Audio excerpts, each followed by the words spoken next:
Happy money morning, my dear. Evening. Happy money morning, my dear multi-billionaire. Happy money morning, my dear. Evening.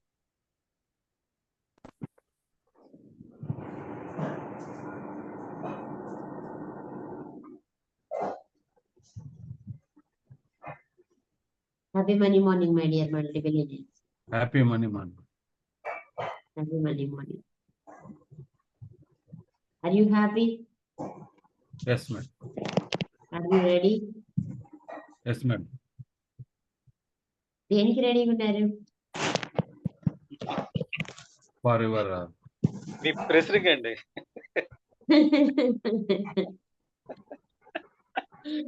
ఈరోజు ఏ question రాబోతుంది అనే దానిక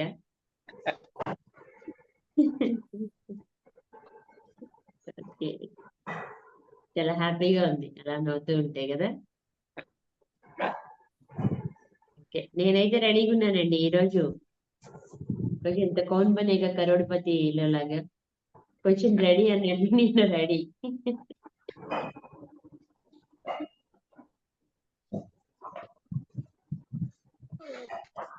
ప్రతి మనిషికి ఒక వ్యక్తిత్వం ఉంటుంది కదా. అవును. అసలు ఆ వ్యక్తిత్వం అంటే ఏంటి? అది ఎలా వస్తుంది? మీ జీవితంలో మీ వ్యక్తిత్వం యొక్క పాత్ర ఏంటి? మీ వ్యక్తిత్వం ఎలాంటిది, ఎటువంటిది?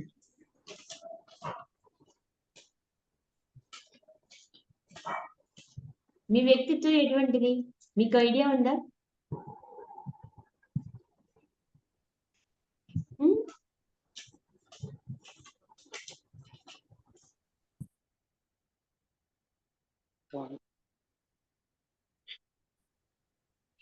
మీ వ్యక్తిత్వం ఏంటి అనేది మీకు ఐడియా ఉందా? అంటే సాఫ్ట్ మెంటాలిటీ కలిగి ఉంటాను నా వ్యక్తిత్వం. సాఫ్ట్ మెంటాలిటీ కలిగి ఉంటారు. ఓకే, అదొక్కటేనా మీ వ్యక్తిత్వం? బిహేవియర్ లో కూడా బిహేవియర్ ని వ్యక్తిత్వం అంటారని, మనం ప్రవర్తించే ప్రవర్తనని, మనం నడిచే నడవడికని, వీటన్నిటిని కూడా వ్యక్తిత్వంలో కిందకే వస్తాయి అనుకుంటున్నాను. ఓకే, కోపం వస్తుందా? వస్తుంది. అది సందర్భం ఓకే, అంటే అది వ్యక్తిత్వం కాదంటారా? వ్యక్తిత్వం అవసరం కూడా ఒకసారి. Yes yes. ఓకే, ఎప్పుడైనా ఏ విషయం గురించైనా ఆందోళన పడుతూ ఉంటారా? ఉంటుందండి. ఉంటుందండి. ఉంటుంది. ఈర్ష్య కలుగుద్దా? ఎక్కడైనా జెలసీ ఫీల్ వస్తుందా? కామన్ కదా మేడం, అది ఏదో టైంలో వస్తుంది. ఉంటుందండి. అది కామన్ వస్తుంది. అంటే రకరకాల ఉద్వేగాలతో సతమతం అవుతూనే ఉంటాం కదా. ఆ ఉద్వేగాలు ఎలా ఉంటాయి అనేది ఒక్కొక్క టైంని బట్టి వస్తూ ఉంటాయి కదా. మరి మన చుట్టూ ఉన్న వాళ్ళని అబ్జర్వ్ చేస్తూ ఉంటాం కదా మనం ఎప్పుడు కూడా. జస్ట్ ఈ రోజు నుంచి అబ్జర్వ్ చేయండి, వాళ్ళు ఎలా ఉన్నారు, వాళ్ళు ఎలా ప్రవర్తిస్తున్నారు, వాళ్ళ యొక్క వ్యక్తిత్వం ఏంటి, మీరెలా ఉన్నారు, మీరెలా ప్రవర్తిస్తున్నారు, మీ యొక్క వ్యక్తిత్వం ఏంటి. ఇన్ని కోట్ల మంది ఉన్న ప్రపంచంలో ఇన్ని కోట్ల మంది మనుషులుంటే వాళ్ళల్లో కొంతమంది మాత్రమే వాళ్ళ ఆశల్ని, కోరికల్ని సఫలం చేసుకోగలుగుతున్నారు. అలా సక్సెస్ అయిన వాళ్ళ ప్రతి ఒక్కరికి ఏదో ఒక క్వాలిటీ మనం చూస్తున్నాం. మనం చరిత్ర చూసుకున్నట్లయితే అంటే యుగ పురుషుల్లాగా చూసుకున్నట్లయితే రాముణ్ణి, కృష్ణుణ్ణి, జీసస్ క్రైస్ట్ ని, బుద్ధుణ్ణి, మనం అలా చూస్తూనే ఉంటాం. ఆ తర్వాత వివేకానంద అని, రామకృష్ణ పరమహంస అని, రమణ మహర్షి అని కొంతమంది ఆధ్యాత్మిక పురుషుల్ని చూస్తుంటాం. అలాగే మదర్ తెరీసా అని, మహాత్మా గాంధీ అని, సుభాష్ చంద్రబోస్ అని, అంబేద్కర్ అని ఇలా కొంతమంది ఫ్రీడమ్ ఫైటర్స్ లో కొంతమంది అల్లూరి సీతారామరాజు, భగత్ సింగ్ కొంతమందిని చూస్తూ ఉంటాం మనం అలా. ఫైనాన్షియల్ కొచ్చేసరికి ప్రెజెంట్ మనం రతన్ టాటా గారిని చూస్తున్నాము. ముఖేష్ అంబానీని, ఎలాన్ మస్క్ అట్లా స్టీవ్ జాబ్స్, బిల్ గేట్స్ ఇలా కొంతమంది వ్యక్తుల్ని మనం వారన్ బఫెట్ అని కొంతమంది వ్యక్తుల యొక్క పేర్లు మనం ఈజీగా చెప్పగలుగుతున్నాం. ఒక్కొక్క అంటే ఒక్కొక్కళ్ళు ఒక్కొక్క విధమైన పర్సనాలిటీతో, ఒక్కొక్క విధమైన వ్యక్తిత్వంతో ప్రపంచాన్ని ఇన్‌ఫ్లూయెన్స్ చేశారు కదా! వాళ్ళందరూ కూడా. స్పోర్ట్స్‌లో చూసుకుంటే కపిల్ దేవ్ కానీ, ధోని కానీ, విరాట్ కోహ్లీ కానీ అలా చాలా మందున్నారు. అంటే ఒక్కొక్క దాంట్లో ఒక్కొక్కళ్ళు. లేడీస్‌లో సానియా మీర్జా అట్లా కొంతమంది పీటీ ఉషా అని, అశ్విని నాచప్ అంటే ఒక్కొక్కళ్ళు ఒక్కొక్క ఏరియాలో వాళ్ళ యొక్క ప్రతిభని చాటారు. అలా కొంతమంది వాళ్ళ యొక్క జీవితాల్ని ముందుకు తీసుకెళ్తూ మన ప్రపంచానికి ఏదో ఒక ఆనవాళ్ళనిచ్చారు. వాళ్ళు అనేది. మరి మనము మన చుట్టుపక్కల ఉన్న వ్యక్తుల జీవితాల్లో చాలా ఆశలు, కోరికలతో ఉండి ఎందుకని అవి తీర్చుకోలేకపోతూ ఉన్నాము. నిత్యము సతమతమవుతూ ఉన్నాము. ఎలాంటి ఫీలింగ్స్‌తో ఆహ్, ఈర్ష్య, ద్వేషం, కోపం, అసూయ అనే చాలా రకాల ఆహ్, ఫీలింగ్స్, ఎమోషన్స్‌తో మన యొక్క వ్యక్తిత్వాన్ని డిజైన్ అయిపోయి ఇబ్బంది పడుతూ ఉన్నాం ఒక రకంగా. ఎక్కడో లైఫ్‌లో తప్పు జరిగింది. ఏదో రాంగ్ డెసిషన్ తీసుకున్నాము. ఏదో ఏదో తెలియట్లేదు కానీ మళ్ళీ ఇది కరెక్ట్ చేసుకునే అవకాశం ఉండి కరెక్ట్‌గా వెళ్తే బావుండు అనేది ప్రతి ఒక్కరి లైఫ్‌లోనూ ఉంది. అదే నేను బాగా చదువుకునుంటే ఇవాళ నేనిలా మంచి జాబు చేసేవాడినేమో. లేకపోతే నా ఫ్యామిలీ బ్యాక్‌గ్రౌండ్ బావుంటే సంథింగ్ ఏదో ఒకటి ఎక్కడో జరిగింది. నేను ఈ కుటుంబంలో పుట్టకుండా ఇంకొక చోట పుడితే బావుండు అనే ఆలోచనలు ఈరోజు యూత్‌కి చాలా ఉంది. ఎ అంటే ఎక్కడో ఒక చోట ఇలా జరుగుతూనే ఉంది ప్రతి ఒక్కరి జీవితంలో. ఏదో ఒక ఏరియాని బేస్ చేసుకొని వాళ్ళు చెప్తూనే ఉన్నారు. అనుకుంటూనే ఉన్నారు. సతమతం అవుతూనే ఉన్నారు. బాధపడుతూనే ఉన్నారు. మరి వాళ్ళకున్న సక్సెస్ అయిన పీపుల్స్‌కి ఇప్పుడు మనం చెప్పుకున్న ఒక్కొక్క రంగంలో ఒక్కొక్క వ్యక్తికి ఉన్న ఆ వ్యక్తిత్వానికి, మన వ్యక్తిత్వానికి మధ్య డిఫరెన్స్ ఏంటి? వాళ్ళు ప్రపంచాన్ని ప్రభావితం చేయగలిగి, వాళ్ళు ఒక మంచి పొజిషన్‌లో ఉండి, కొన్ని వందల, వేల, లక్షల మందికి బాసటగా నిలవగలిగినప్పుడు, మనం మన జీవితాల్ని మాత్రమే ఎందుకు మనం కట్టుకొని, మన కుటుంబాన్ని మనం ముందుకు తీసుకెళ్ళే పరిస్థితిలో ఎందుకు లేము మనం? ఆలోచనొస్తూ ఉంటది గదా! యెస్. అసలు వ్యక్తిత్వం అంటే ఏంటి? ఈ వ్యక్తిత్వం ఎలా డిసైడ్ అవుతది? దానిని మనం ఎలా గుర్తించాలి? ఎలా సరిచేసుకోవాలి? అనే దాని గురించి మనం ఆలోచిస్తే, మన యొక్క ద లా ఆఫ్ కరెస్పాండెన్స్ ప్రకారం బయట ఏదైనా సృష్టించబడాలి అంటే, మనకి లోపల అంతర్ ప్రపంచం, బాహ్య ప్రపంచం అనేది ఉంటుంది. మనకి అంతర్ ప్రపంచంలో ఏదైతే జరుగుతుందో, ఏదైతే ఆలోచిస్తామో, వేటి గురించైతే మనం ఇమాజినేషన్ జేస్తామో, ఏది కావాలని కోరుకుంటామో, ఎగ్జాక్ట్‌గా ఔటర్ వరల్డ్ కూడా అదే జరుగుతుందని మనం దెలుసుకున్నాం. మనకి ఈ విషయం తెలుసు. తెలుసు కదా! యెస్. ఇప్పుడు మరి అలాగే మన వ్యక్తిత్వం కూడా లోపలుంటుంది అనే విషయం మనకొకటి ఐడెంటిఫై అయిపోయింది. ఈ లోపలున్న వ్యక్తిత్వం ఏంటసల? ఇది మన బయటున్న ప్రపంచాన్ని ఎలా ప్రభావితం చేస్తుంది? అంటే ఒక చిన్న స్టోరీ చెప్తాను. ఈ స్టోరీని బట్టి మీకు కొంచెం అర్థం కావడానికి నేను ప్రయత్నం చేస్తాను. ఒక తండ్రి చిన్న బిడ్డతో ఉంటున్నాడు. ఒక బాబుతో. వాళ్ళిద్దరే ఉంటున్నారు.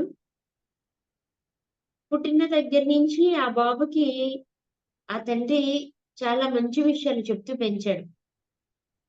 చాలా మంచి విషయాలంటే ఎలాంటి విషయాలంటే రాముడు గురించి బాగా రాముడి యొక్క జీవితం గురించి, తండ్రితో తన యొక్క ప్రవర్తన గురించి, తండ్రి మాటకి ఎంత విలువిచ్చేవాడు అనే విషయం గురించి చెప్తూ పెంచాడు. అలాగే శ్రవణ కుమారుడు అని ఒక వ్యక్తి ఉంటాడు. ఐడియా ఉందా మీకు? కావేడిలో తల్లిని, తండ్రిని కూర్చోబెట్టుకొని మోసుకుంటూ వెళ్తూ ఉంటాడు. గుర్తొచ్చిందా? యెస్. అతని గురించి చాలా కథలు కథలుగా తన యొక్క జీవిత చరిత్రని తల్లిదండ్రుల కోసం తన యొక్క జీవితాన్ని ఎలా ఆ తల్లిదండ్రుల సేవ కోసం ఇచ్చాడు అనేది చెప్తూ అలా తల్లిదండ్రుల్ని సేవించటం ఎంత ముఖ్యమో, ఎంత ఇంపార్టెంట్ అనేది చెప్తూ ఆ బిడ్డని పెంచాడు. ఆ బిడ్డకి 5 ఏళ్ళు, 6 ఏళ్ళు, 7 ఏళ్ళు అలా వస్తూ ఉన్నాయి. ఈ క్రమంలో తండ్రి మీద అపారమైన భక్తి కదా! తండ్రి ఏది చెప్తే అది చెయ్యాలి. చెయ్యడమే ఇంకా. చెయ్యకపోతే లేదు ఇంకా. చెయ్యకూడదు, చెయ్యకపోతే అనే ఆలోచన సెకండ్ థాటే లేదు. అలా ఆ చిన్న బిడ్డ తండ్రి ఏ పని చెప్తే ఆ పని చేస్తూ ఉన్నాడు. తండ్రి షూ పాలిష్ చేయమంటే చేస్తున్నాడు. బట్టలు ఆరబెట్టమంటే ఆరబెడుతున్నాడు. ఆ తండ్రి ఏది చేయమన్నా గాని చేస్తున్నాడనమాట. ఆహ్, ఇంట్లో ఇల్లు ఊడ్చమంటే ఊడుస్తున్నాడు. బయటికెళ్ళి ఏమన్నా తీసుకురమ్మంటే తీసుకొస్తున్నాడు. అట్లా పని చేస్తూ ఉన్నాడు. ఒక సంవత్సరం గడిచింది. తను మీ తన తన జీవితం మీద తనకు ఒక రకమైన ఇబ్బందికరమైన పరిస్థితొచ్చింది ఆ బిడ్డకి. తన తండ్రి తనని ఒక యంత్రంలా ఉపయోగించుకుంటున్నాడు. ప్రతి పని నాతో చేయించుకుంటున్నాడు అనే ఫీలింగ్ ఆ బిడ్డకొచ్చింది. ఏం చేశాడంటే, మా నాన్న చెప్పే పనిని నేను చేయకుండా రివర్స్‌లో చేద్దాం. చెప్పిన పని చేయకుండా రివర్స్‌లో చేద్దాం. అప్పుడు నాకు చెప్పడం మానేస్తాడు.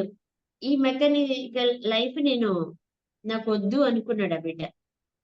సరే వాళ్ళ నాన్న షూ పాలిష్ చేయమంటే షూ తీసుకెళ్ళి బయట పడేసేవాడు. బట్టలు ఆరబెట్టమంటే తీసుకెళ్ళి నీళ్ళ బకెట్‌లో ఏసేవాడు. ఇల్లు తుడవమంటే ఇల్లంతా చిరాకు చేసేవాడు. గది సర్దమంటే గదినంతా మెస్సీగా చేసి పెట్టేవాడు. అంటే ఇట్లా అపోజిట్‌లో చేయడం స్టార్ట్ చేశాడన్నమాట. తండ్రి అది గమనించి ఏది చెప్పినా అపోజిట్‌గా అర్థమవుతున్నట్లుందని ఈ బిడ్డ రివర్స్‌లో చేయడం స్టార్ట్ చేశాడు. అదే తండ్రి రివర్స్‌లో ఆర్డర్ చేయడం స్టార్ట్ చేశాడు. ఏంటి ఆహ్, ఇప్పుడు షూ పాలిష్ చేయమంటే ఏం చేస్తున్నాడు? తీసుకెళ్ళి బయట పడేస్తున్నాడు గదా! ఇక తండ్రి ఏం చేశాడు? షూ బయట పెట్టేసాడంటే ఆ పిల్లాడు షూ పాలిష్ చేస్తున్నాడు. రూమంతా మెస్సీగా చేయమంటే రూమంతా నీట్‌గా చేస్తున్నాడు. అంటే రివర్స్ సైకాలజీ యూజ్ చేస్తున్నారు ఇద్దరు గూడా. ఫస్ట్ బిడ్డ స్టార్ట్ చేసాడు. తండ్రి కూడా రివర్స్ సైకాలజీ యూజ్ చేసాడు. తర్వాత బిడ్డకి కొన్ని రోజులు చేసిన తర్వాత తనకి అర్థమైంది. తండ్రి రివర్స్‌గా వచ్చి తనతో పనులన్నీ చేపిస్తున్నాడు మళ్ళీ అనేది అర్థమయ్యి, ఈసారి ఆలోచించడం స్టార్ట్ చేశాడు.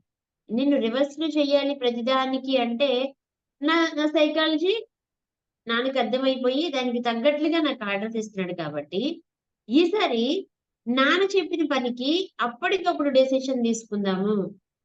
ఏ పని చెప్తే అప్పటికప్పుడు దానికి తగ్గట్లుగా డెసిషన్ తీసుకుందాము అని చెప్పేసి, తండ్రి చెప్తే ఏదన్నా పని చెప్పాడనుకో, ఆ పనికి అప్పటికప్పుడు డెసిషన్ తీసుకోవడం స్టార్ట్ చేస్తున్నాడు. ఇప్పుడు షూ పాలిష్ చేయమంటే, షూ పాలిష్ చేయకుండా తనకి ఆ టైంలో ఏదనిపిస్తే అది చేశాడన్నమాట. అంటే చెప్పిన పని చేయలేదు. ఏదనిపిస్తే అది చేశాడు. బయట పడేయటం, లేదు అంటే దాన్ని నీళ్ళలో పడేయడం, మెస్సీగా చేయడం అట్లా. అలా ఇంకా తండ్రి చూసి, అరే! వీడు ఎలా చేస్తున్నాడిది? నేను చెప్పిన దానికి రివర్స్‌లోనే చేయట్లేదు. ఆ టైంలో ఇలా చేస్తున్నాడు. అసలు వీడిని ఎలా అర్థం చేసుకోవాలి? ఏ రకంగా అర్థం చేసుకోవాలో అర్థం కావట్లేదు నాకని చెప్పేసి ఇక తండ్రి లొంగిపోయి కొడుకుకి సరెండర్ అయిపోయి కూర్చోబెట్టి మాట్లాడతాడు. "ఎందుకు నాన్న ఇలా చేస్తున్నావు నువ్వు? చక్కగా ఉండేవాడివి, చక్కగా చేసేవాడివి. ఇప్పుడెందుకు ఇలా చేస్తున్నావు?" అని అడిగితే కొడుకు చెప్తాడు, నువ్వు నాకు ఫస్ట్ నుంచి రాముడి గురించి, శ్రవణ్ కుమారుడు గురించి అట్లా తండ్రి తల్లిదండ్రుల మీద ప్రేమ, భయము, భక్తి వాళ్ళు చెప్పింది మొత్తం వినాలి అనే విషయాలన్నీ నేర్పి, నన్ను ఒక యంత్రంలా ఉపయోగించుకుంటున్నావని నాకనిపించింది. అంటే నువ్వు చెప్పే పనులన్నీ నేను చేయడానికి, నీకు అణిగిమణిగి ఉండడానికి, నాకంటూ సొంత అభిప్రాయాలు లేకుండా ప్రతిదీ నీ మీదే ఆధారపడి చేయడానికి, నువ్వు చెప్పినట్లే వినడానికి నన్ను ఒక యంత్రంలా ఉపయోగిస్తున్నావని నాకర్థమైంది. అందుకని నేను ఈ రోజు నుంచి నువ్వేదన్నా పని చెప్తే ఎందుకు చెయ్యాలి? దాంట్లో ఉన్న కారణం ఏంటో చెప్పు. అప్పుడు చెయ్యాలా? వద్దా? అనేది నా వ్యక్తిత్వాన్ని బట్టి నేను ఆలోచించుకొని చేస్తాను అని చెప్తాడు. ఓకే. తండ్రి చేసేదేమీ లేక కొడుకుకి సరెండర్ అవుతాడు. అంటే ఇక్కడ ఫస్టు ఏం జరిగింది? తన తండ్రి తన యొక్క వ్యక్తిత్వాన్ని డిసైడ్ చేయాలని చూసాడు. ఎలా? కొన్ని నమ్మకాల ద్వారా. అలాగే మనం కూడా మన యొక్క వ్యక్తిత్వాన్ని తల్లిదండ్రుల ద్వారానే ఫస్ట్ తీసుకుంటాం. మన రిలీజియన్ అయ్యుండొచ్చు. అంటే ఇది ఇలా చేస్తేనే కరెక్టు, ఇది తప్పు, ఇది రైటు అని జెప్పేసి మనకి మన సంప్రదాయాలు, రిలీజియన్స్‌తో కొన్ని నమ్మకాలు ఏర్పడతాయి. ఆ నమ్మకాల ఆధారంగా మనల్ని కంట్రోల్ జేస్తూ ఉంటారు ఎదుటి వ్యక్తులు. ఇప్పుడు తండ్రి మీద ప్రేమ అనే ఒక కాన్సెప్ట్‌ని తీసుకొని, వ్యక్తిత్వాన్ని అలా తీర్చిదిద్ది తనని ఒక యంత్రంలా యూజ్ చేసుకోవాలని అనుకునుండొచ్చు ఆ తండ్రి. అంటే యంత్రం లైఫ్ లాంగ్ తన చెప్పు చేతుల్లో ఉంచుకోవాలి అనే ఫీలింగ్‌లో ఉండుండొచ్చు. నేను చెప్పింది కరెక్ట్, నేను చెప్పిందే చెయ్యాలి నా బిడ్డ అనే ఫీలింగ్‌లో. కానీ ఆ బిడ్డ తనకి నచ్చినట్లు ఉండాలని అనుకున్నాడు. ఈ మధ్య సంఘర్షణ ఏర్పడింది. ఆ సంఘర్షణలో తనకు తానుగా గెలవగలిగిన వాళ్ళు ఒక ఇండివిడ్యువల్ వ్యక్తిత్వాన్ని ఏర్పాటు చేసుకుంటారు. గెలవలేని వాళ్ళ పరిస్థితి ఏంటి అంటే కన్‌ఫ్యూజన్ స్టేట్‌లో ఉంటారు ఎప్పుడు కూడా. మరి ఆ బిడ్డ తీసుకున్న చిన్న నిర్ణయాన్ని మనం తీసుకోలేమా?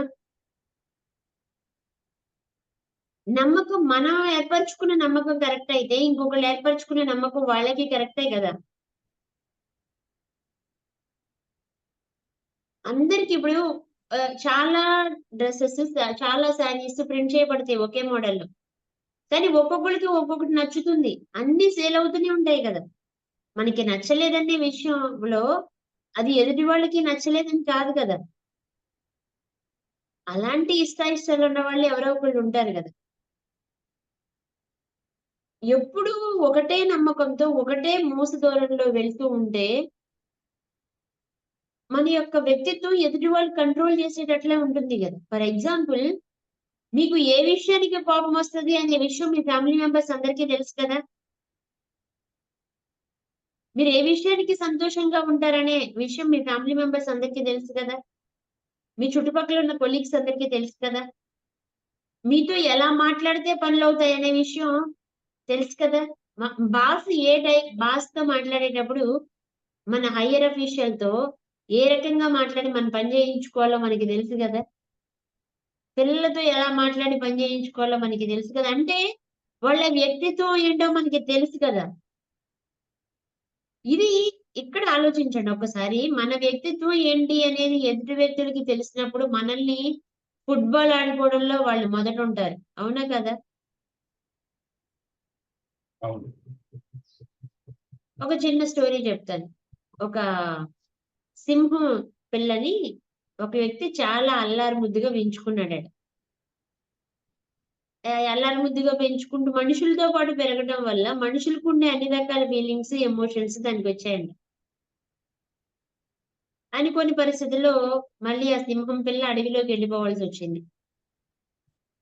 అడవిలోకెళ్ళిన సింహం పిల్లని చూసి అందరూ గూడా మరి ఆహ్, ఇప్పటి వరకు మనుషుల దగ్గర పెరిగి, మనుషుల్లో పెరిగి, ఒక్కసారి అడవిలో క్రూర మృగాల దగ్గరికి వెళ్ళింది. అన్నీ విచిత్రంగా కనిపిస్తున్నాయి. కానీ చూసే వాళ్ళందరికీ కూడా సింహం అంటే రాజు గదా! గానీ దీనిలో ఆ రాజు యొక్క టీవీ ఎక్కడా కనిపించట్లా. సింహం అంటే అసల అది ఎక్కడుండి గర్జించినా గాని అడవి మొత్తం అలర్ట్ అయిపోతది. కానీ దీనిలో ఆ టీవీ కానీ, ఆ బాడీ లాంగ్వేజ్ కానీ అదెక్కడ కనిపించట్ల. దాన్ని చూసి అందరూ నువ్వు ఇన్ఫీరియారిటీ ఫీలింగ్‌తో ఉన్నావు. నీకు ఆత్మ న్యూనతా భావం ఉంది. అది, ఇది అని జెప్పి కొంతమంది గేలి చేయడం స్టార్ట్ జేశారు. స్టార్ట్ చేస్తే ఇదనుకుంది. ఓహో! సింహం అంటే నేను ఈ అడవికి రాజునా? నేను రాజులాగా ఉండాలా? నన్నందరూ ఇలా పొగడాలా? అలా నేను ఇలా ఉంటేనే పొగుడుతారా అని చెప్పి దానిలో కొన్ని క్వాలిటీస్ తెచ్చుకొని బాగా టీవీగా నడవడం స్టార్ట్ చేసి అలా ఎళ్తూ ఉంది. ఎళ్తూ ఉంటే దానికొక కోతి కనిపించింది. కనిపిస్తే దాన్ని ఆపేసి నేనెవరిని అంది. అంటే దానికి అర్థమైంది. లోపలున్న ఇన్ఫీరియారిటీని పోగొట్టుకోవడానికి ఆ ఫీలింగ్స్‌ని దానిలో లేని దాన్ని తెచ్చిపెట్టుకొని, లేని తత్వాన్ని తెచ్చిపెట్టుకొని ఇక్కడ కొంచెం డాబు చూపించాలనుకుంటుంది. దీంతో నాకెందుకు కాస్త నేను పొగిడేస్తే పోద్ది కదా! అని చెప్పి అరెరే! నువ్వేంటన్నా నువ్వు ఈ అడవికే రాజువి. నీ అంత గొప్పోళ్ళే లేరు. అసల ఆ తేజస్సు చూడు, ఆ వర్చస్సు చూడు, ఆ టీవీ చూడు, గర్జించేటప్పుడు ఆ సౌండ్ చూడు. అసలు మొత్తం ఈ అడవిలో ఉన్న జంతువులన్నీ నీకు దాసోహం అది ఇది అని చెప్పేసి పొగిడేసింది. ఇంకొంచెం లోపల వచ్చేసిందనమాట. నేను రాజుని అనే ఫీలింగొచ్చి ఇంకొంచెం బాడీ లాంగ్వేజ్‌లో మార్పొచ్చింది. నడకలో మార్పొచ్చింది. ఇంకొంచెం ఆత్మవిశ్వాసంతో ముందుకెళ్ళడానికి ట్రై చేస్తుంది. కొంచెం ముందుకెళ్ళాక ఒక నక్క కనిపించింది. ఆ నక్కని చూసి అడిగిద్ది నేనెవరిని అని. అంటే నక్క కూర మరి జిత్తులమారిది కదా! దాన్ని తప్పించుకోవడానికి అది కూడా అసలు నీ అంతటోడు లేడు. నువ్వెంత గొప్పోడివో నువ్వు ఆ తోపు, తురుము అని జెప్పేసి పొగిడేస్తది. అట్లా కొన్ని జంతువులు పొగుడుతూ ఉంటే చివరికి పోయి ఏనుగు దగ్గరికెళ్తదనమాట. ఏనుగు కనిపిస్తది. ఏనుగు దగ్గరికెళ్ళి నేనెవరిని అంటది. ఆ ఏనుగు పట్టించుకోదు. దాని పలానా ఎళ్ళిపోతూ ఉంటది. నేనెవరిని అని అడుగుతుంటే ఇది అస్సలు పట్టించుకోవట్లేదు అని చెప్పి మళ్ళీ కొంచెం ధైర్యం తెచ్చుకొని కొంచెం గంభీరంగా నేనెవరిని అని అడుగుద్ది. అయినా ఏనుగేం పట్టించుకోదు. ఇనిపించట్లేదా ఒకవేళ చెవుడేనుగేమో అని చెప్పేసి పైకి ఎగురుతూ చెవు దగ్గరికెళ్ళి నేనెవరిని అని చెప్పి చుట్టూ తిరుగుతూ అడుగుతూ ఉంటదనమాట. అడుగుతూ ఉంటే ఏనుగు కోపమొచ్చి తొండంతో ఒక్కటి పీకితే ఎళ్లి ఎక్కడో దూరంగా పడతది. ఒళ్ళంతా అవుతది. మళ్ళీ వస్తదనమాట.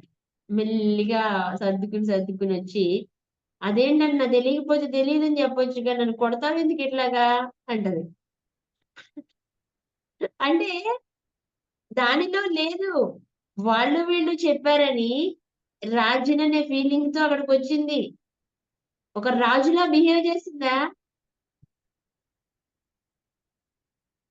దాని యొక్క స్థితిని తెలుసుకొని మిగిలిన జంతువులు ఎలా ఆడుకున్నాయి?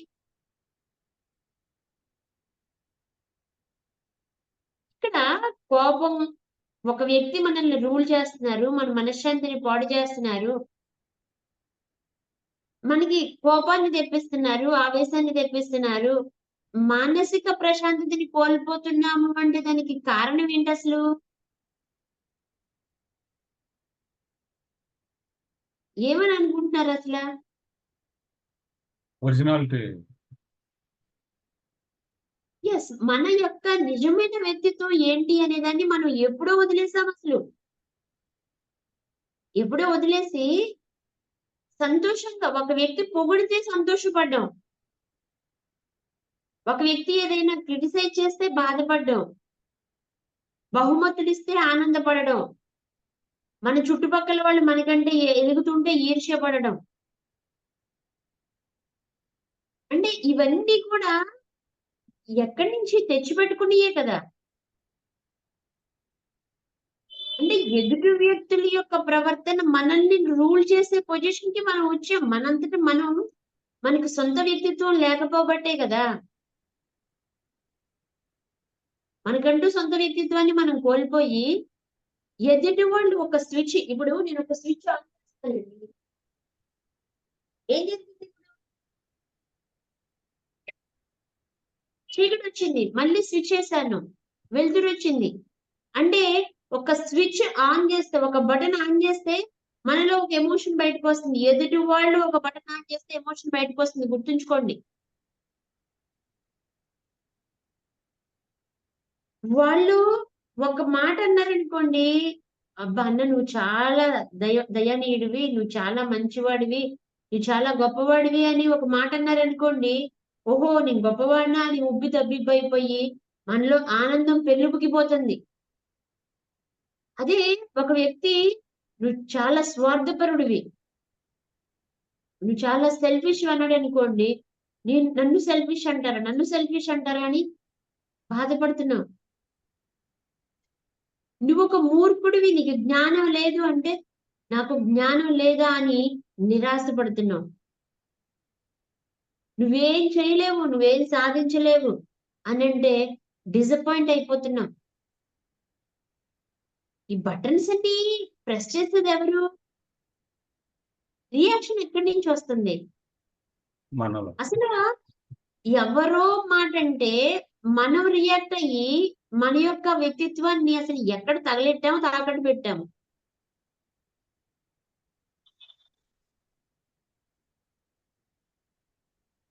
ఎప్పుడైనా ఆలోచించారా అసలు? ఇప్పుడు నాకెందుకు కోపం వస్తుంది? నాకెందుకు ఆవేశం వస్తుంది?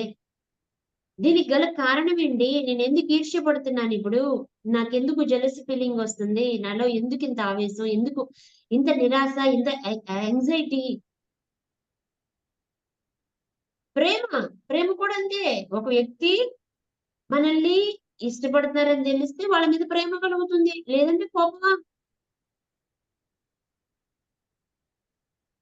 దీని గురించి గౌతమ బుద్ధుడు ఒక చాలా మంచి ఆనవాళ్ళు మనకు వదిలేసి ఎళ్లారండి. ఏంటంటే ఆయన ప్రసంగాలు చేశారు. చాలా ప్రసంగాలు చేశారు. ఆహ్, ఆయన అసలు దేవుడనేవాడు లేడు. మొత్తం కూడా ఒక ఎనర్జీ, యూనివర్స్ అని ఒక కాన్సెప్ట్‌తో వచ్చారు. అప్పటి వరకు మనకున్న నమ్మకాలు మరి మనల్ని యాక్సెప్ట్ చేయనివ్వవు కదా!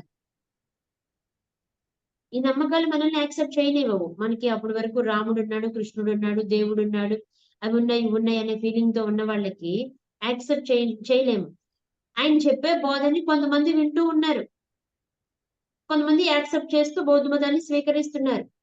అంటే బౌద్ధ మతాన్ని స్వీకరించడం అంటే, ఈ ప్రపంచంలో ప్రతిదీ ఒక ఎనర్జీతో ఉంది. అందరిని ప్రేమించాలి. మనం ఎదుటి వాళ్ళకి అంటే కోరికలే అన్నిటికి కారణం. కోరికల్ని త్యజించిన రోజున దుఃఖముండదు అని చెప్పేసి ఒక 4 పాయింట్లతో ఆహ్, బౌద్ధ మతం వ్యాప్తి చెందుతూ ఉంది. ఆ టైంలో ఒక అబ్బాయొచ్చాడు. ఒక అబ్బాయొచ్చి "నువ్వు చెప్పేదంతా అబద్ధం" అన్నాడు. అయినా కానీ బుద్ధుడు తన యొక్క ప్రసంగాన్ని కొనసాగిస్తూనే ఉన్నాడు. తిడుతున్నాడు. అయినా ప్రసంగాన్ని కొనసాగిస్తూనే ఉన్నారు. లాస్ట్‌కి ఆయన దగ్గరికెళ్లి నిలబడి దూషించడం మొదలుపెట్టాడు. అయినా ప్రసంగాన్ని కొనసాగిస్తూనే ఉన్నారు. ఇంకా ఉమ్మేశాడు మొహాన. అయినా ప్రసంగాన్ని కొనసాగిస్తూనే ఉన్నారు. ఆయన ప్రసంగాన్ని ఆపలేదు. అతను అంత ఆహ్, అలా బిహేవ్ చేసినా కానీ గౌతమ బుద్ధుల వారు ఎటువంటి రియాక్షన్ ఇవ్వలేదు. మళ్ళీ నెక్స్ట్ డే ఇంకొక చోట బుద్ధుడు ప్రసంగం చేస్తూ ఉన్నారు. చేస్తూ ఉంటే ఈ అబ్బాయి మళ్ళీ వచ్చాడు. ఆ రోజు మరి ఉమ్మేసిన తర్వాత కూడా రియాక్ట్ అవ్వబోయేసరికి తనని తాను చిన్నబుచ్చుకొని అక్కడి నుంచి ఎళ్ళిపోయాడన్నమాట. నెక్స్ట్ డే మళ్ళీ వచ్చాడు. వచ్చి ఇక ఏడుస్తున్నాడు. అయినా ఆయన ప్రసంగం ఆపలేదు. కాళ్ళ మీద పడ్డాడు. అయినా ప్రసంగం ఆపలేదు. ఇక కింద పడిపోయి కాళ్ళు పట్టుకొని వదలకుండా విపరీతంగా ఏడుస్తున్నాడు. అప్పుడు ఇంక స్పందించక తప్పలేదాయన. ఎందుకంటే తనని ముందడుగు వేయనివ్వట్లేదు. స్పందించక తప్పక ఒక మాట అన్నాడు. "నిన్న నువ్వొచ్చావు. ఇష్టం వచ్చినట్టు మాట్లాడావు.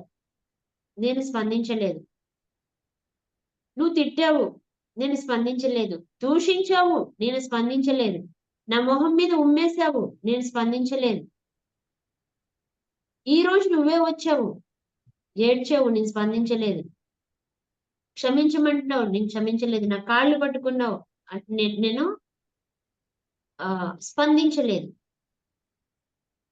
కారణం ఏంటి? నిన్న అలా బిహేవ్ చేసింది నువ్వే. ఈరోజు ఇలా బిహేవ్ చేస్తుంది నువ్వే. నిన్నటి ఆ ప్రవర్తన నీ వ్యక్తిత్వమే నువ్వే. ఈరోజు ఈ ప్రవర్తన నీ వ్యక్తిత్వమే. ఇందులో నా బాధ్యత ఏమీ లేదు. నిన్న నువ్వు అలా చేసినప్పుడు నేను స్పందించలేదు. నేను తీసుకోనప్పుడు ఈరోజు నువ్వు ఇలా చేస్తున్నప్పుడు నేను నేనెలా స్పందించగలను? ఎందుకంటే అసలు నేను తీసుకోలేదు కదా అది. అలా ప్రవర్తించింది నువ్వే. ఇలా ప్రవర్తించేది నువ్వే. క్షమించవలసింది నిన్ను నువ్వు క్షమించుకోవాలి గాని దీనికి నాకు ఎలాంటి సంబంధము లేదు. ఒక మనిషి యొక్క వ్యక్తిత్వం గురించి గౌతమ బుద్ధుడు చెప్పిన గొప్ప అసలు ఇది ఇంకా ఈయనకంటే బాగా ఎవరు చెప్పలేరేమో. కోపపడ్డావంటే ఆ వ్యక్తిత్వం మందే కదా. అంటే నిన్న బిహేవ్ చేసిన బిహేవ్ కి ఆ కోపం, ఆవేశం, మరి దూషించడం, ఉమ్మి వేయడం, అన్ని ఘోరమైన పనులు చేసింది నీలో నుంచి వచ్చిన ఆ వ్యక్తిత్వమే కదా. అది నీ ప్రవర్తనే కేవలం. దానికి నేను ఎక్కడా స్పందించలేదు. అంటే నువ్వు ఎన్ని స్విచ్లు వేసినా కానీ అక్కడ అంటే ఆయన బాధపడాలనే కదా చేసింది. ఇక్కడ ఇన్ని చేయడానికి కారణం ఏంటి? ఆయన దూషించడానికి, తిట్టడానికి, వీటన్నిటికీ కారణం ఏంటి? ఆయన్ని కంట్రోల్ చేయాలి అన్న ఉద్దేశమే కదా. ఆయన ఆ బోధ చేయకుండా ఆపాలన్న ఉద్దేశమే కదా. ఆయన కంట్రోల్ చేయాలనుకుంటే ఆయన ట్రిగ్గర్ ని, ఆయన వ్యక్తిత్వాన్ని ఎదుటి వాళ్ళ చేతిలో ఆయన పెట్టలా. ఆయన నమ్మింది, ఆయన విశ్వసించింది, ఆయనకి ఏదైతే జ్ఞానోదయం అయిందో దానిని ప్రజలకి చెప్పడానికే ఆయన పూనుకున్నాడు. వాస్తవం తనకి తెలుసనే నమ్మకం. మరి అలా బిహేవ్ చేసిన వ్యక్తి తన యొక్క వ్యక్తిత్వాన్ని రుజువు చేసుకున్నాడు. నెక్స్ట్ డే వచ్చి మళ్ళీ తన వ్యక్తిత్వాన్ని, అంటే తను రియలైజ్ అయిన వ్యక్తిత్వాన్ని తను నిరూపించుకున్నాడు. గౌతమ బుద్ధుడు చెప్పిన మాట, నిన్న నేను అది తీసుకోనప్పుడు ఈ రోజు నేను క్షమించడానికి కూడా నేను క్షమించలేను. ఎందుకంటే దాన్ని నేను తీసుకోలేదు, దీన్ని నేను తీసుకోవట్లేదు. అది నీ ప్రవర్తనే, ఇది నీ ప్రవర్తనే. బాధపడేది నువ్వే, మాట్లాడింది నువ్వే, దూషించింది నువ్వే. మరి ఆయనకు ఉన్నది ఏంటంటే స్థిరమైన వ్యక్తిత్వం అండి. ఎదుటి వాళ్ళు బటన్ నొక్కితే స్పందించే తత్వం ఆయనకి లేదు. అలా లేని వాళ్ళే యుగ పురుషులుగా ఉన్నారు ఇవాళ.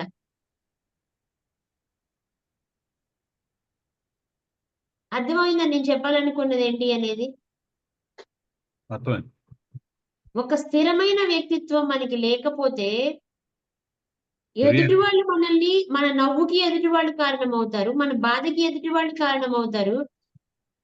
మనల్ని జెలస్ ఫీల్ చేయడానికి ఎదుటి వాళ్ళు కారణమవుతారు. మన మనశ్శాంతిని పోగొట్టడానికి ఎదుటి వాళ్ళు కారణమవుతారు అని మనం భావిస్తూ ఉన్నాం ఇప్పటి వరకు.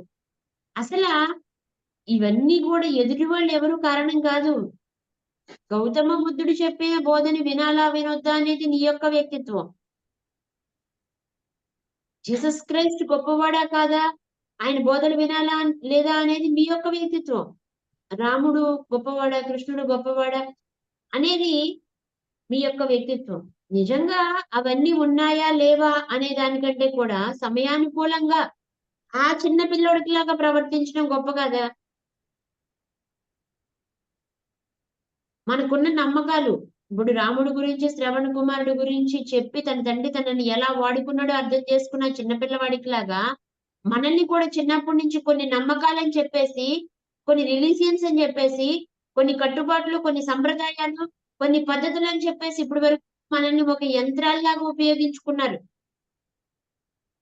మనం కూడా ఇప్పుడు పరిస్థితులకు అనుగుణంగా స్పందించాలి, మన వ్యక్తిత్వాన్ని కాపాడుకోవాలి అనే తత్వంతో ఎందుకు ఉండకూడదు?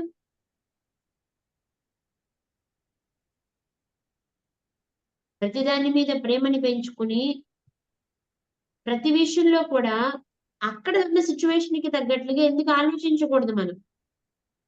ఒక వ్యక్తి జీసస్ క్రైస్ట్‌ని ప్రార్థిస్తున్నాడంటే తన యొక్క వ్యక్తిత్వం అది.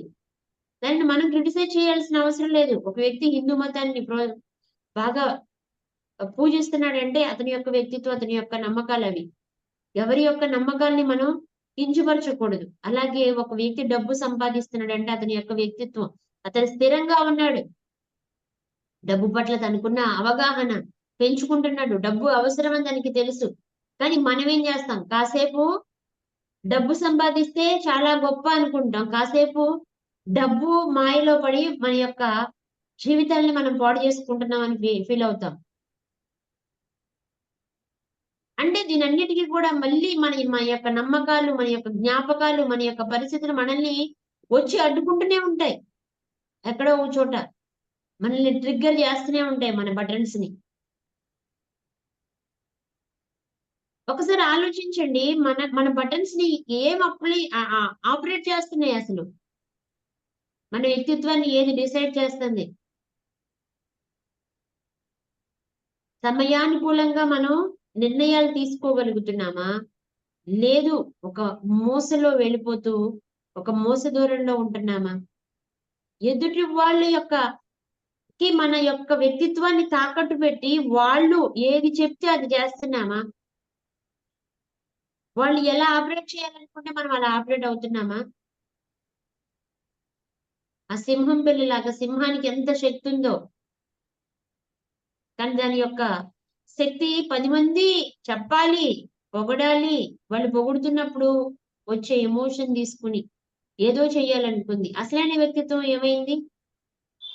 కోల్పోయింది. మనం కూడా మన అసలైన వ్యక్తిత్వాన్ని కోల్పోబట్టే ఈరోజు కోపం, ఈర్ష్య, ద్వేషం, అసూయ ఇవన్నీ వచ్చేసినాయి. గౌతమ బుద్ధుడికి తన యొక్క ఆత్మ సాక్షాత్కారం తెలిసి తన యొక్క వ్యక్తిత్వం ఏంటో తెలిసింది కాబట్టి దేనికి స్పందించలేదాయన. మనం ఎవరికిలా ఉండాలి? నిజమైన మన వ్యక్తిత్వాన్ని కాపాడుకోవాలి. అది మనల్ని కావాల్సింది ప్రతిదీ మనకిస్తది అప్పుడు. ఈ రోజు నుంచి మీరు ఏ విషయానికి కోపం వచ్చినా, ఈర్ష్య వచ్చినా, ద్వేషం వచ్చినా ఎవరు ఏ బటన్ నొక్కారు మీ విషయంలో?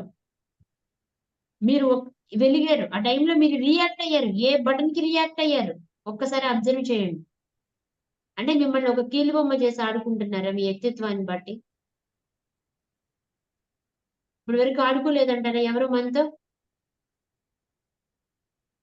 అరే! అసలు కాసేపు పొగుడుతూ మాట్లాడితే ఏ పనైనా చేసేస్తారు.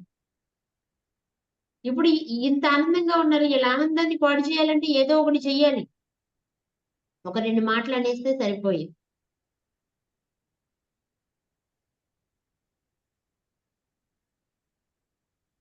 అంటే ఎదుటి వాళ్ళ చేతిలో మన జీవితాల మొత్తాన్ని పెట్టి, మన మనశ్శాంతి పాడు చేస్తున్నారని చెప్పేది మనమే గదా! ఈ రోజు నుంచి ఆ చిన్న పిల్లాడికిలాగా సమయానుకూలంగా రియాక్ట్ అయితూ ఎవరికీ మన వ్యక్తిత్వం మీద అజమాయిషీ ఇవ్వకుండా ఉండగలమా? ఉండొచ్చా? అది పాసిబిలిటీనా? ఉండొచ్చు. ఉండొచ్చా? ప్రయత్నం చేస్తారా? ప్రయత్నం చేస్తాం. మేడం ఒక చిన్న విషయం అండి. రాముడంత గొప్పోడు గదా! మరి కైకేయి విషయంలో అక్కడ తన వ్యక్తిత్వాన్ని ఎందుకు ప్రవర్తించలేకపోయాడు? రాముడు తండ్రి వాక్కు పరిపాలకుడు అనే ఒక వ్యక్తిత్వాన్ని క్రియేట్ చేసుకున్నాడు గదా! అది త్రేతాయుగానికి మాత్రం సంబంధించిందండి. ఇప్పుడు రాముడిగా అవతరించినప్పుడు అలా ఉండాలి ఆ యుగంలో. అదే కృష్ణుడిగా అవతరించినప్పుడు అలా లేడు కదా! ఒక విషయం గుర్తుంచుకోండి. ఇప్పుడు కైకేయి అలా చేసినప్పుడు మీరు ఎందుకు రియాక్ట్ అవ్వలేదంటే కైకేయి చెప్పలా అక్కడ. తండ్రి చెప్పాడు. అక్కడ చెప్పిందెవరు? అంటే అరణ్యవాసానికి వెళ్ళమని చెప్పిందెవరు? తండ్రి చెప్పినా గాని, తండ్రి చెప్తే వింటాడు అనే ఉద్దేశంతో కైకేయి చెప్పించింది గదా! కైకేయి చెప్పించింది. కానీ మరి దశరథ మహారాజుకి ఉన్న గుణం ఏంటి అంటే సంతోషంలో ఉన్నప్పుడు ఆ ఆనందంతో నీకు ఏది కావాలో కోరుకో అని చెప్పి కైకేయికి వరం ఇచ్చాడు కదా మరి. నాకు అవసరమైనప్పుడు ఈ వరాన్ని నేను కోరుకుంటాను స్వామి అని చెప్పింది. అవసరానికి ఉపయోగించుకుంది. మరి అంటే సంతోషంలో ఉన్నప్పుడు ఇలా కొన్ని కొన్ని మాటలు ఇచ్చేస్తా ఉంటాం మనం. దీనన్నిటికీ మూల కారణం ఏంటి? ఆ సంతోషంలో ఉన్నప్పుడు ఏది కోరుకున్నా ఇచ్చేస్తాననే కంటే తనకి నచ్చింది ఏదో ఇవ్వచ్చు కదా.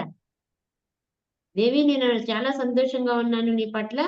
ఓకే, నీకు ఇది గిఫ్ట్ గా ఇవ్వాలనుకుంటున్నాను నేను ఇవ్వచ్చు. కానీ నీకేది కావాలో కోరుకో. అది అని అన్నప్పుడు కరెక్టే మేడం. నాకు కావలసినప్పుడు నేను కోరుకుంటాను కైకేయి కూడా చూసారా. అంటే తన వ్యక్తిత్వాన్ని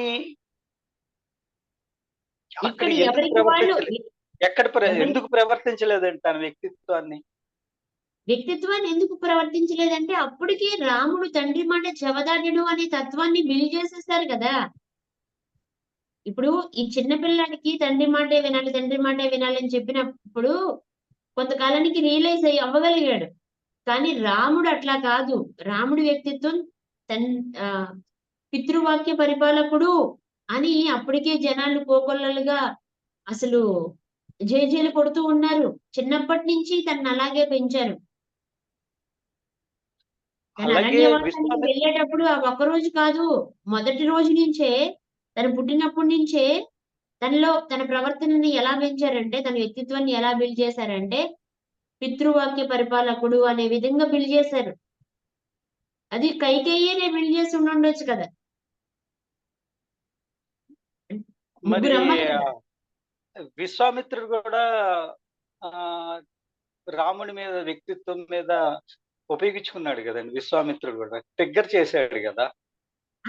అందరూ ట్రిగ్గర్ చేస్తారండి. ఇప్పుడు ఒక వ్యక్తిత్వం ఉంది, ఇలాగే ఉండాలి అనుకున్నప్పుడు అందరూ ట్రిగ్గర్ చేస్తారు. కానీ ఆ యుగానికి నెక్స్ట్ జనరేషన్ కి కావలసిన కొన్ని నాలెడ్జ్ ఇవ్వడానికి ఆ యుగానికి ఆయన అలాగే ఉండాల్సి వచ్చింది. అప్పుడున్న పరిస్థితులను బట్టి అప్పుడున్న జనానికి కావలసిన జ్ఞానం కోసం, మార్గదర్శకత్వం కోసం ఆ యుగంలో రాముడికి అలాగే ప్రవర్తించాల్సి వచ్చింది. అదే పరిపాలన మరి ద్వాపర యుగంలో ఎందుకు చేయలేదు? అంటే అప్పుడున్న సమాజాన్ని బట్టి, అప్పుడున్న పరిస్థితిని బట్టి దేవుడే తన అవతారాన్ని కృష్ణుడిగా మార్చుకుని లాజికల్ గా ఆలోచిస్తూ మళ్ళీ ఇక్కడ కొంత వేరే రకంగా పరిపాలించాడు. మనం అదే వ్యక్తిని చూస్తే అంటే ఇక్కడ తప్పు పట్టడానికి ఏమి లేదు. అక్కడ అంటే ఈ వ్యక్తిత్వం అలా ఉండబట్టి పితృవాక్య పరిపాలకుడు అనే విధంగా అలాగే ప్రజలు ఎలా అంటే అక్కడ నేను అనుకోవటం ప్రజల యొక్క శ్రేయస్సు కొరకు తన వ్యక్తిత్వాన్ని మార్చుకున్నాడా అనేది ఒక విషయంలో ఆలోచించచ్చు. యాక్చువల్ గా పరపతి గౌరవం అని రకరకాలు ఉంటాయి కదా మనకి హోదాలు. ఇప్పుడు అంటే వ్యక్తిత్వాన్ని పరిస్థితిని బట్టి కూడా మార్చుకోవచ్చు కదా. ఇప్పుడు ప్రజా ప్రయోజనం కోసం యాక్చువల్ గా ఆ రోజుకి అక్కడున్న పరిస్థితులను బట్టి అదే కరెక్ట్. అలాగే ఉండాలి. ఒక రాజు అంటే ఆదర్శప్రాయంగా ఉండాలి. రాముడికి కరెక్ట్ అనిపించింది అది.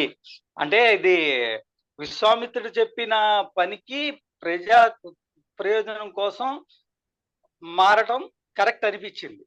అప్పుడు తన వ్యక్తిత్వాన్ని మార్చుకున్నట్టే కదా. అంటే రాజుగా ఉండడం కోసం రాజుగా ప్రవర్తించాడు. ఒక రాజుగా ప్రవర్తించాడు. ఒక తండ్రిగా అంటే ప్రజావాక్య పరిపాలకుడు అని, పితృవాక్య పరిపాలకుడు అని పరిస్థితిని బట్టి మార్చుకోవచ్చు కదా వ్యక్తిత్వాన్ని. అది నేను అనేది. పరిస్థితులు బట్టి మార్చుకోవచ్చు. మరి కైకేయి అంటే ఇది కాంట్రవర్సీకి వెళ్లకుండా ఉండడం కోసం మరి కైకేయి ఇచ్చిన కైకేయే చెప్పింది భరతుడు కావాలి, రాజ్యాన్ని పరిపాలించాలి అంటే రాముడు అడవులకి వెళ్ళాలి, రాజ్యాన్ని త్యజించాలి అని కైకేయియే దశరథ మహారాజుకి చెప్పిందని, దశరథుడు ఇచ్చిన మాట తప్పకుండా ఆ రాముడికి ఈ విషయం చెప్తే రాముడు సంతోషంగా ఒప్పుకున్నాడు అని ఇదంతా మనం విన్నాము, చదువుకున్నాం కదా.